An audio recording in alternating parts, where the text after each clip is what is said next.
Noel. My husband Adrian and I just recently got off of Royal Caribbean's first sailing out of North America since the COVID-19 shutdown. We left out of Nassau, Bahamas for a 7-night cruise with stops at Perfect Day at Coco Cay, twice, Cozumel, Mexico, and Freeport, Bahamas. We also had 2 sea days along the way.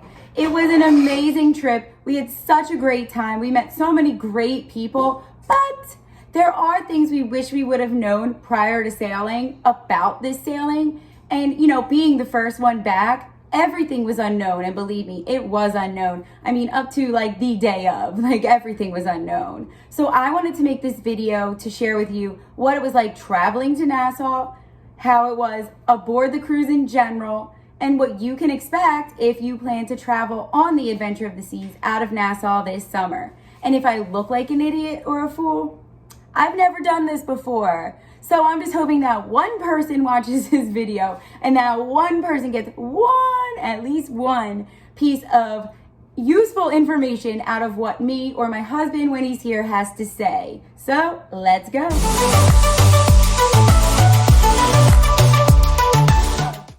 Stuff that went into getting aboard this cruise ship on June 12th. But first and foremost, every single person ages 16 and over must be fully vaccinated. That is a Royal Caribbean rule. And starting August 1st, anyone 12 and over must be fully vaccinated before boarding the ship. The second thing you need to do is fill out a Bahamas Travel Health Visa. I felt like it was a very simple process. I know some people had a little bit of a hard time filling it out, but I'll post the link below. It's really simple. You just have to you create an account,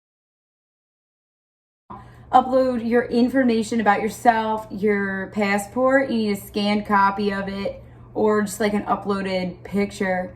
And then from there, you add your trip and, you let them know your travel information, day of arrival, when you're leaving, where you're staying, which is the Adventure of the Seas.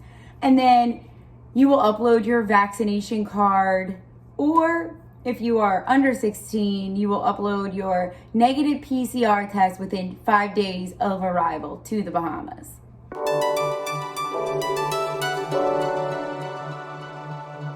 We flew out of Philadelphia the morning of sailing. Hindsight, we definitely would have flown out the day before, and here's why.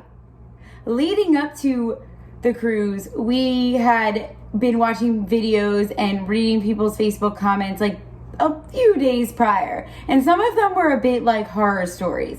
So the morning of June 12th, I was like, let's go. We gotta get there early. Because I had booked basic economy. Now, yes, I did buy my seat, which is another great point. Absolutely purchase your seat at time of booking, because these flights were clearly overbooked. They were trying to get us for a week prior to change our flight. And obviously we couldn't do that.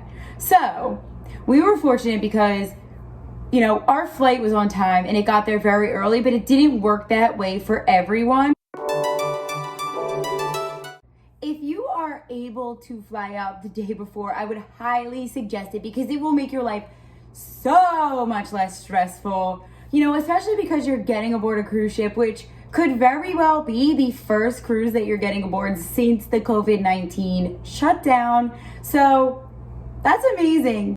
Another tip is with flying, print everything out. I don't think I could say that enough. There is a lot of paperwork involved in this trip, and I personally watched people throughout the duration of my first day between the airport and getting on the cruise ship, trying to use their phones for everything. Their boarding pass, their Bahamas Travel Visa, their set sail pass. I mean, it's just crazy. And the QR code for when you get your test, once you get to the check-in point at the British Colonial Hilton. Let me tell you, you will be fumbling, because I watched everyone fumble. I printed everything out, and I am so glad that I did. The British Colonial Hilton 4-hour check-in felt like a dream. Me. I had to throw that one in there. I timed it perfectly because it was time for us to check in once we arrived there. The first thing was going and getting our COVID test, which again, make sure you have that info printed. A lot of people had trouble with QR codes. I hope that they fixed it by now, but you never know. The nurses were great. From there, we were sent to a conference room where we actually checked in for our cruise with a royal employee. You'll have to show your set sail pass, your vaccination card, and your passport. Again, another reason, like, don't fumble, just give it to them in paper. After our info was confirmed, we waited and we waited and we waited. Gosh, did we wait until boom, I got my negative test result. But my husband, of course, because he just loves to ruin my life all the time, didn't get his for at least another half hour. So he's like, go, go. I'm like, no, I'm not going. I can't go without you. What do you mean? So then I really started tapping my fingers, just like refresh, refresh, refresh. You know what I mean? Finally, his results came back and they were, of course, negative.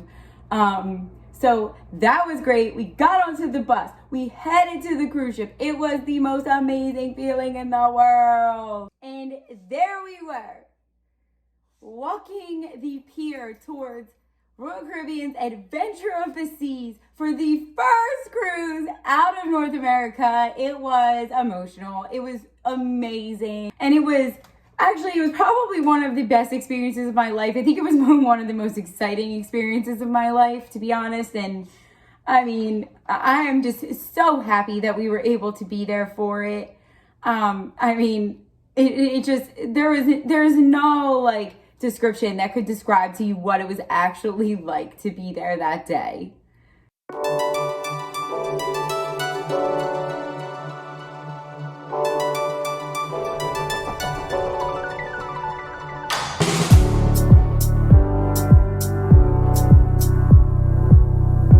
I bottomed out. My side.